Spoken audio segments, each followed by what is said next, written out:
हरि ओम परमहंसाय नमः। श्री गणेशाय नमः। श्री सरस्वती नमः। श्री मातृपितृचरणकमलेभ्यो नमः। श्री सद्गुरुदेव चरणकमलेभ्यो नमः। वनश्री विभूषितकरा नवनीरदाभात् पीतम्बरादरुणबिम्बफलाधरोष्ठात् पूर्णेन्दुसुन्दरमुखारविन्दनेत्रात् कृष्णात् परं किमपि तत्त्वहं न जाने। नीलाम्बुजश्यामलकोमलङ्गं सीताशमारोपितवामिभागं पाणौ महासायकचारुचापं नमामि रामं रघुवंशनाथं। नारायणं नमस्कृत्य नरं चैव नरोत्तमं देवी सरस्वती व्यासं ततो जयमुदीरयेत्। गङ्गातरङ्गरमणीजटाकलापं गौरी निरन्तर विभूषितवामभागं नारायणं प्रेमनन्मदापहारं वाराणसीपुरपति भज विश्वनाथं। जय जय श्री राधारमण जय जय नवल किशोर जय गोपी चितचोर प्रभु जय जय माखन चोर। बोलिए वृंदावन बिहारी लाल की। भागवत श्रीमद्भागवत महापुराण की। प्रात पर ब्रह्म परमात्मा सच्चिदानंद आनंद कंद परमानंद देवकी नंदन नंदन भगवान श्री कृष्ण चंद्र एवं श्री राधा रानी के पावन श्री चरणों में हम सब कोटि कोटि प्रणाम निवेदित करते हैं। साथ में तमाम इस वीडियो को देख रहे हुए श्रोतागण भक्तजन एवं समस्त ब्राह्मण समाज और इस कथा को इस कथा को आज जो स्टार्ट कर रहे हैं, ये कथा आप सभी के लिए है जो श्रीमद् भागवत का अध्ययन करना चाहते हैं, पाठ पाठन करना चाहते हैं। उन लोगों के लिए भी ये बहुत ही बेहतरीन अच्छा रहने वाला है। साथ में जो लोग श्रवण करेंगे वो श्रवण करके अपने जीवन को धन्य बनाएंगे, अपने जीवन को सफल बनाएंगे, मुक्ति मोक्ष प्रदायक होगा। ये अध्ययन करने वाले के लिए बहुत ही सुंदर होगा।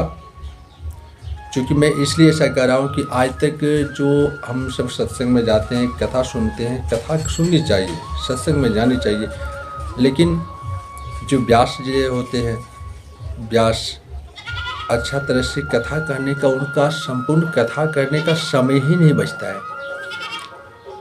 वो किसी भी कोई कथा को विस्तार रूप से कहते हैं तो कोई कथा को संक्षेप रूप से उसे कहना पड़ता है, क्योंकि उतना श्रीमद् भागवत का एक एक श्लोक सभी कथाओं की सार है। और अगर इसलिए श्रीमद् भागवत को अच्छे रूप से अगर जानकारी करना चाहते हैं, यहाँ हम प्रत्येक कथा को, प्रत्येक स्कंध के प्रत्येक अध्याय को विस्तार पूर्वक ही करेंगे। यहाँ संक्षेप मात्र नाम की चीज़ नहीं होगी, क्योंकि इस कथा में उन लोगों के लिए भी बना रहा हूँ ये वीडियो कि जो लोग कथा को अध्ययन करना चाहते हैं, एक अच्छा वक्ता बनना चाहते हैं। हमारे गुरुजी श्री पूज्य राष्ट्रीय इंटरनेशनल में है। और महागुरु आप सभी जानते हैं शिव शुक्ला जी महाराज और महागुरु श्री प्राशद जी महाराज के पावन श्री चरणों में सत सत नमन। उन्हीं की कृपा से अगर हम आज 2 शब्द कुछ बोल पा रहे हैं, अगर इतनी बड़ी आप लोग का ये जिम्मा हम उठा पा रहे हैं कि हम आपको कथा श्रवण भी करा सकते हैं, सिखा भी सकते हैं, ये सब हमारे गुरुदेव का ये प्रसाद रूप ही हमें प्राप्त हुई है। उसी को मैं आप सभी को श्रवण कराऊंगा और आगे बताने जा रहा हूँ। तो आप सभी देर ना करें। और मैं ये सत्र जो स्टार्ट कर रहा हूँ ये पूरी का पूरा पुस्तक लगभग कहाँ तक हो सकती है तो मैं नहीं कर सकता, आगे जैसे प्रभु की इच्छा हो, लेकिन पूरी प्रयास रहेगी कि आप सभी को पूर्ण कथा श्रवण कराएंगे, अध्ययन कराएंगे। और इसलिए कथा को हम लोग आइए स्टार्ट करते हैं। फिर आगे की वीडियो में जैसा मैं कहूँगा, जो लोग सुनना चाहते हैं श्रवण करेंगे, जो लोग सीखना चाहते हैं उन लोग श्लोक को टिक करते जाएंगे श्रीमद् भागवत का बुक लेकर। हमारे यहाँ कोई तरह की आपको फीस नहीं हो जाएगी, प्रभु की कथा है। हमारे गुरुदेव हमें जैसे सिखाए हैं मैं उससे आप सभी को श्रवण कराता हूँ। आइए भगवान का कथा आरंभ करने से पूर्व भगवान के सुंदर एक भजन करें। हरे राम राम राम सीता राम राम राम, हरे राम राम राम सीता राम राम राम, हरे राम राम राम सीता राम राम राम, हरे राम राम राम सीता राम राम राम। तो बोलिए प्रेम से भगवान श्री कृष्ण चंद्र भगवान की जय, अपने अपने सदगुरुदेव महाराज की जय। और कथा को हम लोग विस्तार पूर्वक आरम्भ करते हैं। आगे जैसे प्रभु की इच्छा, अपने मन और वाणी को पवित्र करने के लिए भगवान का नाम से ही स्टार्ट करनी चाहिए। तो हम लोग ने भगवान के नाम का स्मरण किए, आगे हम लोग कथा का श्रवण करेंगे। सबसे पहले सर्वप्रथम आते हैं हम लोग कि ये श्रीमद् भागवत है क्या। श्रीमद् भागवत क्या है? श्रीमद् भागवत महापुराण को अगर कहा जाए तो ये भगवान की शब्दमयी मूर्ति होती है। शब्दमयी मूर्ति मतलब जैसे कि भगवान की बहुत प्रकार की मूर्तियाँ होती है। जैसे आप ले सकते हैं पत्थर की मूर्ति, मिट्टी की मूर्ति होती है, सोने की मूर्ति होती है, धातुओं की मूर्ति होती है, लकड़ी की मूर्ति होती है। उसी प्रकार ये श्रीमद् भागवत जो है भगवान की वांग्मय मूर्ति है, मतलब शब्दमयी मूर्ति है। जिसका निर्माण पूछा जाए तो इसका निर्माण, जैसे भाई कोई मूर्ति बनाने वाले कलाकार होते हैं तो उसका निर्माण उस कलाकार ने किया। इस तरह श्रीमद् भागवत की जो मूर्ति शब्द मूर्ति है, इसका निर्माण श्री कृष्ण देवप्यान वेद व्यास जी महाराज ने किया है। और कहते किसे हैं, अगर इसकी व्याख्या में जाए तो भगवता इमे भागवता, भगवान के संबंधियों को ही श्रीमद् भागवत कहते हैं, जो हमें ज्ञान वैराग्य भक्ति ज्ञान विराग को बढ़ाकर परम तत्व की प्राप्ति करा दे, इसे श्रीमद् भागवत कहते हैं। रही बात भगवान की प्राप्ति कैसे होती है, संबंध बनानी पड़ती है। अच्छा, एक बात और समझने वाली बात है कि भागवत महाभारत में भी संबंधियों की चर्चा की गई है और श्रीमद् भागवत में भी भगवान की संबंधियों की ही चर्चा की गई है। अंतर इतना है कि महाभारत में संसारिक संबंधियों की चर्चा की गई है और श्रीमद् भागवत में श्री भगवान की संबंधियों की ही चर्चा की गई है, इसमें संसारिक नहीं है। ये बड़े मायने रखती है। तो कितने प्रकार संबंधी होते हैं, आइए इसके बारे में देखेंगे। तो संबंधी जैसे 5 प्रकार के भगवान से हम सबसे पहले संबंध स्थापित कर सकते हैं। वो जो है शांत भाव से नारद आदि मुनियों ने भगवान की उपासना करी है। 5 प्रकार के संबंधियों कौन कौन से हैं? शांत भाव, दास्य भाव, सांख्य भाव, माधुर्य भाव और वात्सल्य भाव। तो शांत भाव से नारद आदि मुनियों ने भगवान की उपासना करी। दास्य भाव से श्री हनुमान जी महाराज का नाम तो प्रथम ही आता है। सांख्य भाव से श्रीधामा, मधुमंगल, अर्जुन, निषाद राज, सुग्रीव आदि ने भगवान की उपासना करी है। वात्सल भाव की बात किया जाए तो राजा दशरथ, कौशल्या, नंद, वासुदेव, यशोदा, देवकी, कश्यप, आदिति, मनु, शत्रुपा आदि ने भगवान को वात्सल भाव से उपासना करी और माधुर्य भाव से ब्रजगणाओं ने इसकी उपासना करी है। तो ऐसे संबंधियों की चर्चा जिस ग्रंथ में की जाए उसे श्रीमद् भागवत कहते हैं। आइए देखते हैं श्रीमद् भागवत में श्रोता और वक्ता का विचार को पहले ध्यान देंगे हम लोग। श्रीमद् भागवत में कितने, सबसे पहले जानते हैं श्री रामचरितमानस में कितने वक्ता और श्रोता हुए? तो श्री रामचरितमानस में काकभूषणी जी महाराज गरुड़ जी महाराज को कथा श्रवण करा रहे हैं। भगवान भोलेनाथ माँ पार्वती को कथा श्रवण करा रहे हैं।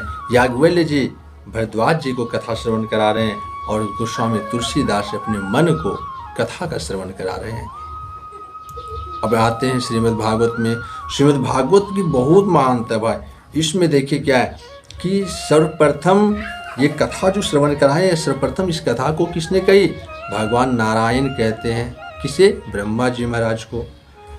और ब्रह्मा जी ने इस कथा को अपने मानस पुत्र नारद जी को कहे।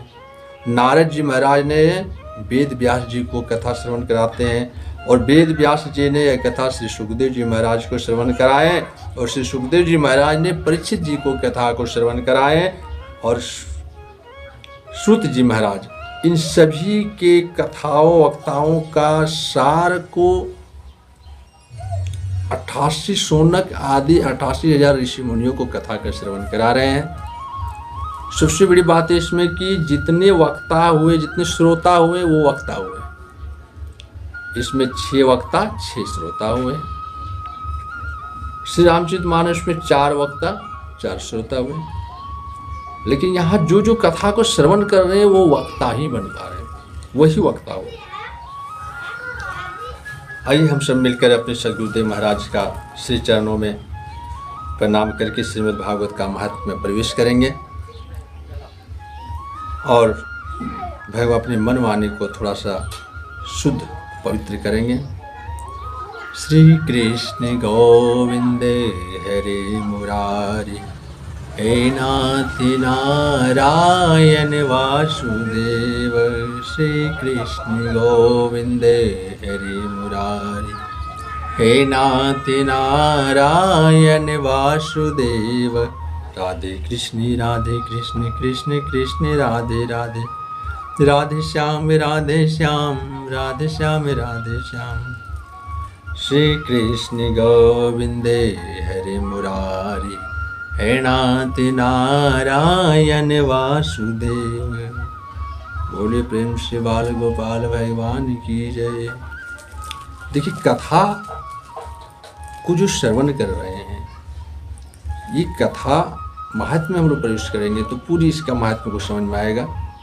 आप भगवान की भक्ति करें, दिखावा नहीं। जब भी भगवान के नाम सुमरन हो तो अपने मुख से इसे उच्चारण करें। आपके एक उच्चारण से बहुत पाप जो है उस पापों का क्षय होता है। चलिए हम लोग भगवान के महत्व में प्रवेश करते हैं। सच्चिदानंद रूपाय विश्वपत्या देहे तवे, तापत्रय विनाशाय श्री कृष्णाय वयं नमः। सच्चिदानंद रूपाय विश्वपत्या, सर्वप्रथम सच्चिदानंद। सच्चिदानंद क्या है? बोले सत्य घन चित्त घन आनंद घन। सत्य जोड़ चित्त जोड़ आनंद बराबर सच्चिदानंद। सत्य किसे कहते हैं? तो कहते हैं सत्य क्या है? बोले जो संसार में कभी बदले ना। अभी दिन है तो रात होगी, तो बदलता है। एक बच्चा हुए तो बड़ा हुआ, शरीर भी बढ़ रहा है, फिर बूढ़ा होगा, फिर यही शरीर बूढ़ा होगा और यही शरीर फिर पंचतत्व मिल जाएगा। नहीं, ये शरीर भी सत्य नहीं है। सत्य क्या है? जो सत्य है वही तो प्रभु है, वही तो भगवान है। सत्य वो है जो कभी नहीं बदले। ये संसार भी बदलता है, युग बदलता है, समय बदलता है, संसार में जितनी चीजें सब बदलता है, लेकिन एक चीज नहीं बदलता है। वो क्या है? ब्रह्म सत्य। ब्रह्म सत्य क्या है? भगवान। वही भगवान जी हमारे हैं जो कभी बदलते नहीं हैं। चित्त यानी चैतन्य, चित्त, ज्ञान, आनंद। आनंद की व्याख्या अगर करें महाराज तो आप पूरी व्याकरण उठाकर देख सकते हैं। श्रीमद् भाग कोई भी व्याकरण में आनंद की उल्टा है ही नहीं। जैसे सुख दुख, दिन रात, गरीब अमीर, सब चीज का उल्टा होता है, लेकिन आनंद की कोई विलोम नहीं बनता है। आनंद, नंद अगर क्या हुए? बोले आनंद हुए, सच्चिदानंद। ये भगवान क्या है? सच्चिदानंद रूपाय। भगवान की ये रूप है, सच्चिदानंद रूप। करते क्या है? विश्वोपत्यादि हेतवे। क्या करते हैं? विश्व की उत्पत्ति, पालन और संहार करते हैं। विश्वोपत्यादि हेतवे। और अगर ये शिव प्रभु का चरण ग्रहण किया जाए तो क्या होगा? तापत्रय विनाशाय। तापत्रय, 3 प्रकार के ताप होते हैं और ये तीनों प्रकार के ताप से मुक्ति देने वाले भगवान के नाम है। कैसे ताप? देहिक देविक भौतिक ताप। देहिक देविक भौतिक ताप। राम राज क्यों नहीं व्यापा। देहिक ताप होते हैं, देहिक, देविक और भौतिक 3 प्रकार के ताप होते हैं। आध्यात्मिक ताप, शारीरिक ताप। आध्यात्मिक ताप में क्या क्या? शारीरिक ताप, मानसिक ताप। आध्यात्मिक में 2 होते हैं। शारीरिक जो शरीर के द्वारा भोगते हैं, शारीरिक ताप होते हैं। मानसिक ताप होता है, इससे भी बड़ा ताप होता है। मानसिक ताप क्या है? क्रोध, लोभ, मोह, ये क्या है? बोले मानसिक ताप। अधिदेविक देखो, अधिदेविक ताप क्या होते हैं? अधिदेविक माने जो देवताओं के द्वारा हमें प्राप्त होती है, जैसे अत्यधिक वर्षा हो जाना, अतिवृष्टि, अत्यधिक गर्मी हो जाना, ज़्यादा से ज़्यादा सर्दी हो जाना, ठंड बर्दाश्त नहीं हो पा रही है, इसी ताप को कहते हैं अधिदेविक ताप। और अधिभौतिक क्या हुआ? बोले जो दूसरे जीवों के द्वारा हमें कष्ट पहुंचाया जाता है। जैसे किसी ने आपको डंडे मार दिए, बिच्छू आए, बिच्छू ने डंक मार दिए, सांप ने काट लिया, तो ये सब क्या है? अधिभौतिक ताप। तो जो भगवान को बजते तापत्रय विनाशाय, तीनों प्रकार के तापों से आपको मुक्त करा देते हैं, ऐसी भगवान की नाम है, ऐसी भगवान की कथा है। तापत्रय विनाशाय श्री कृष्णाय वयम नमः। यहाँ पे गौर करने वाले व्यास जी महाराज ने क्या लिखे? लिखते यहम नुमः, मैं प्रणाम करता हूँ श्री कृष्णाय। श्री कौन है? श्री राधा रानी। श्री कृष्णाय, श्री राधा रानी और कृष्ण, राधा रानी और कृष्ण के सहित उनके चरणों में हम सब प्रणाम करते हैं। वयम नुमः, अयम अहम नुमः नहीं। संत जो होते हैं ना, सर्वे भवन्तु सुखिनः की कामना करते हैं, वो अपने लिए कुछ नहीं करते हैं, दूसरों के लिए ही क्या करते हैं। और ऐसे भगवान की कथा है। और आज ऐसे भगवान को जो भजते हैं, व्यास जी महाराज ने प्रथम श्लोक में ही इतने सुंदर व्याख्या किया है भगवान के रूप का, गुण का, कार्य का, और हम सभी के लिए भी, सभी की ओर से प्रणाम भी किए हैं। आइए नैमिषारण्य की भूमि में हम सब प्रवेश करेंगे। नैमिषे श्रुतिमाशिना मभिवाद महामतिम कथामृतिरसास्वाद कुशला शौनको ब्रवीत। नैमिषारण्य की भूमि में 88,000 ऋषि मुनि बैठे हुए हैं। ये नैमिषारण्य क्या है? आइए कथा को विस्तार पूर्वक कहेंगे, हम लोग विस्तार से समझेंगे।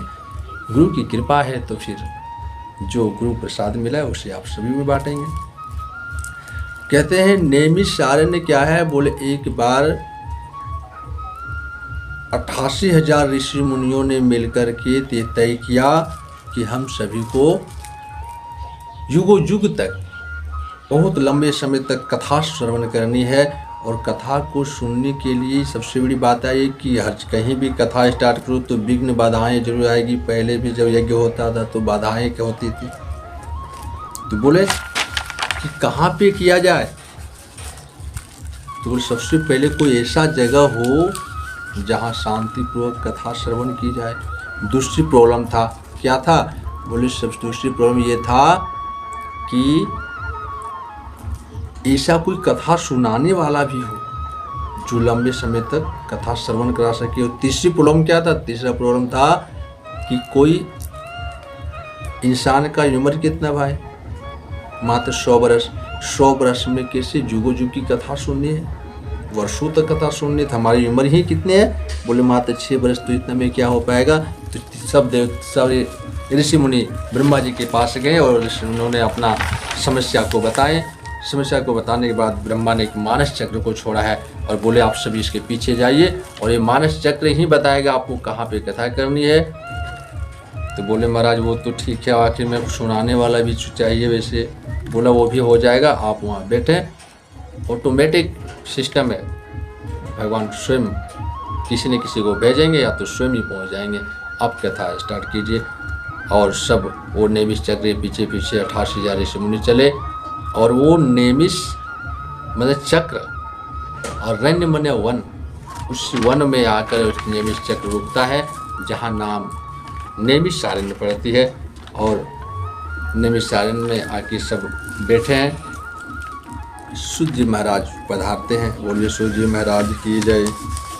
और सभी ने महाराज को पहुँचे, सभी ने स्वागत किया।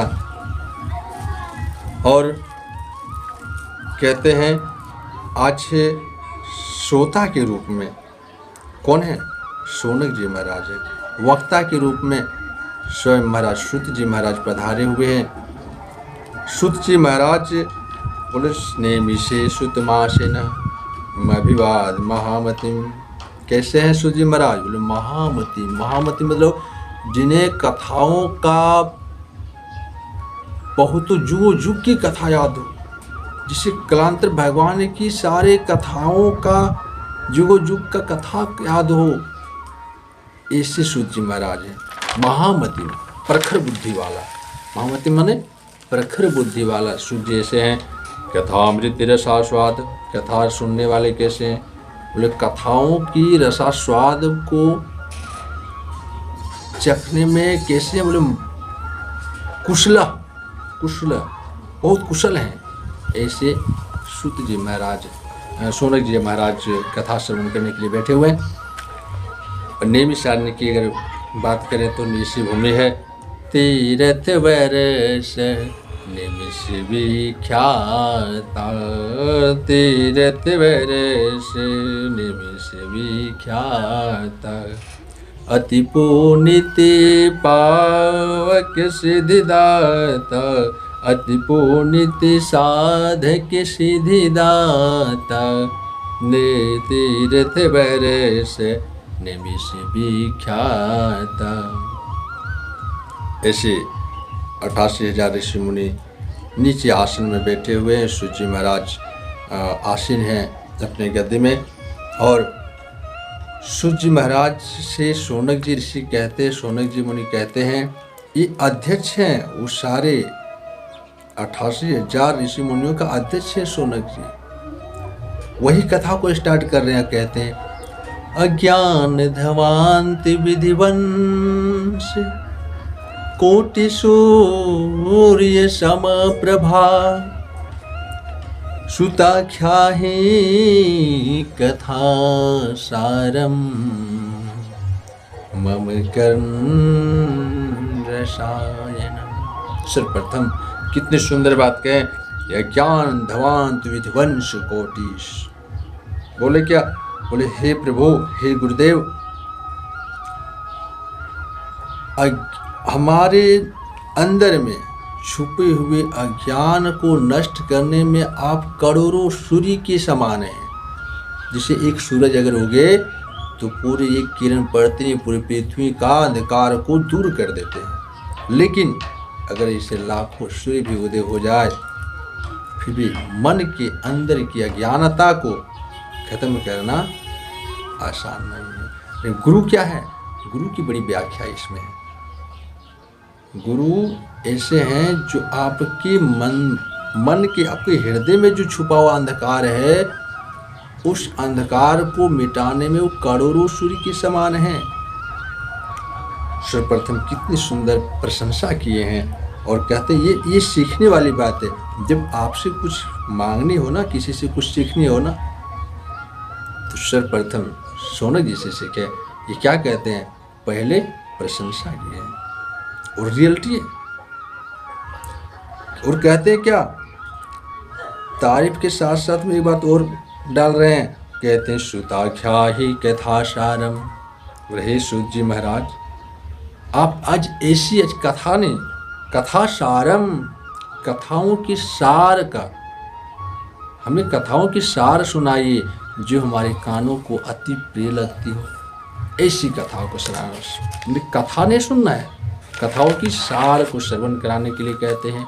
सर्वप्रथम शौनक जी ने प्रशंसा करी, दूसरी बार कथाओं का सार को पूछा है और कहते हैं कथाओं का सार क्या है? विवेक की वृद्धि कैसे होगी और वैष्णव जन मोह माया से किस प्रकार अपने पीछा छुड़ाते हैं। और अंतिम कहते हैं कृष्ण प्राप्ति करम शाश्वत साधनम तद्वदाधुना। सर्वप्रथम क्या कहते हैं? कथाओं का सार क्या है? विवेक की वृद्धि कैसे होगी? ये कलयुग में सब पे विवेक की कमी हो गई है, तो विवेक की वृद्धि किस प्रकार से होगी? और ये वैष्णव जन मोह माया से अपना पीछा कैसे छुड़ा लेते हैं?